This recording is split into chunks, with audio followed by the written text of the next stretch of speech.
Сәлем, құрметті көрермен. Бүгінгі біздің өтетін тақырыбымызда talking about past events, яғни students book'тағы 50-ші бетте, иә. Окей, talking about past events дегеніміз өткен оқиғалар туралы сөйлесу. Бұл жерде екі адамның диалогі берген, Джейк және Лаура суреттегідей көріп тұрсыздар, иә. Осыны біз бірінші аударып аламыз, одан кейін мынау тиісті жеріне қалдырып кеткен мынау 4 түрлі сөйлем бар екен, қалып кеткен, соларды толықтырамыз. Оларды біз қайдан аламыз? Оларды біз әрине екінші тапсырмадан аламыз. Окей, кеттік. Jake, hi Laura, did you have a good weekend? Сәлем, Лаура. Өткен weekend, яғни демалыс күндері жақсы өткіздің бе деп тұр. Лаура айтады, иә, өте жақсы болды. I bought a new game. Мен жаңа ойынды сатып алдым. I played it all weekend. Мен күні бойы демалыс күндері ойнадым дейді. Джейк айтады. Яғни бұл жерде таңғалып тұр Джейк. You played a video game all weekend.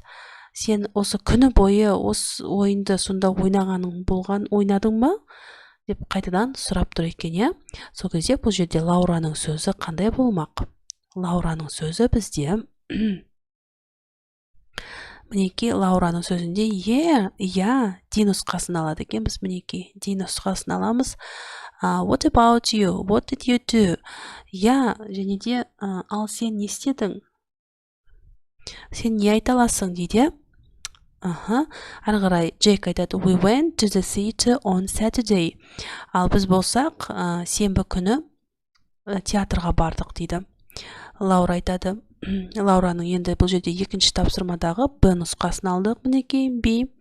That's cool, өте керемет. Was it good?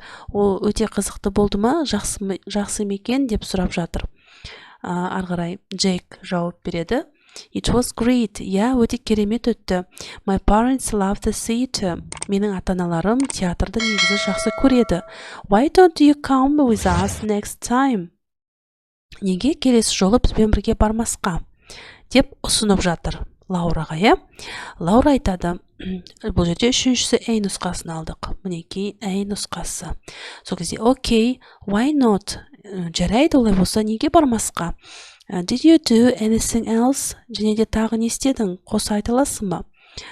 Сол кезде Джейк айтады, we had a barbecue on Sunday. Сол жексенбі күні біз барбекю ұйымдастырдық дейді. Лаура айтады, how was it? Қалай болды сонда? Джейк айтады, C нұсқасы болады соңындағы. It was terrible. It rained. Ол күні енді өте онша емес болды, себебі ол кездері бізде жаңбыр жауды деп өкінішін айтып тұр екен. Мінекей осылай болады.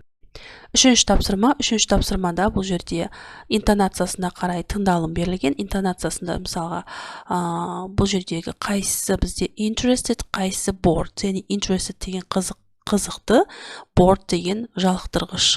Осының ішіндегі біз теріп қайсысы қызықты, қайсысы жалықтырғыш екен интонация арқылы біледі екенбіз тыңдалымнан. Менің жазғаным бойынша бұл жерде біріншісі it was okay, bored болады. I played a video game, interested болады. Бұл жердегі интонация қалайды болады. Мысалға bored не үшін? Себебі it was okay деп жауап береді, бірімдай қызыққан емес, жалықтырғандай бір интонация көрсетеді. Ал мысалға екіншісінде не үшін interested дедім? Себебі I played a video game деп қуанып айтады, сондықтан бұны interested деп алдым. Үшіншісінде we watch, bored болатын болса, we watch TV all weekend деген болады. Bored, it was brilliant, interested болады. I went shopping with my mom and dad. Bored болады. Соңғысы, бұл жерде we had a party. We had a party. Interested болады, қызыққандығын көрсетіп тұр екен. Окей, төртінші тапсырмада бұл жерде бізде астында кесте берген interesting activities және boring activities. Interesting activities дегеніміз қызықты іс-әрекеттері және жалықтыратын іс-әрекеттер. Соны мына жерге қараңыздар, үлгісін беріп қойған. Have a party дегеніміз вечеринка, жиын ұйымдастыру деген сөз. Ал boring activities дегенге go shopping with my mom and dad. Әкем және анаммен дүкен аралау деп қойған. Окей. Арасын теріп алып жазамыз. Мінекей мен жазғаным мынандай болады. Менің жазуымды мынанеке interesting activitiesке have a party, go to the cinema, кинотеатрға бару, go shopping with my friends, достарымен бірге дүкен аралау, ол енді қызықты деп ойлаймын. Have a barbecue ұйымдастыру, watch a comedy DVD, яғни комедиялық фильмдер DVD-ден көру, қарау. Ал жалықтыратын іс-әрекеттер boring activitiesқа watch TV, теледидар көру, visit a museum, музейге бару, мұражайға, do homework, үй жұмысын орындау, read book, кітап оқу, go to a theme park, бір саябаққа бару дейді. Бір тақырыптық саябаққа бару деген бе сондай. Дегендей болып тұр. Окей, exercise number 5. 5-ші тапсырмада бұл жерде мынау екі берілген, бірінде question, яғни сұрағы, және response, соның жауабы. Which responses are positive? Қай responses және жауаптары бұл жерде позитивный, өте керемет болып келген, соны біз таңдап жазуымыз керек екен. Бұл жерде мінекей қайсы болатыны. Менің жауап бергенім мынау таңдап алғаным ішіндегі positive болатыны. It was brilliant. Өте керемет деген сөз. It was okay. Өте керемет, өте жақсы. Yeah, fantastic. Yeah, фантастикалық, жақсы деген мағынаны білдіреді. Мінекей осы үшеуі бізде positive болып табылады екен. Окей, осымен сабағымыз аяқталды, құрметті көрермендер.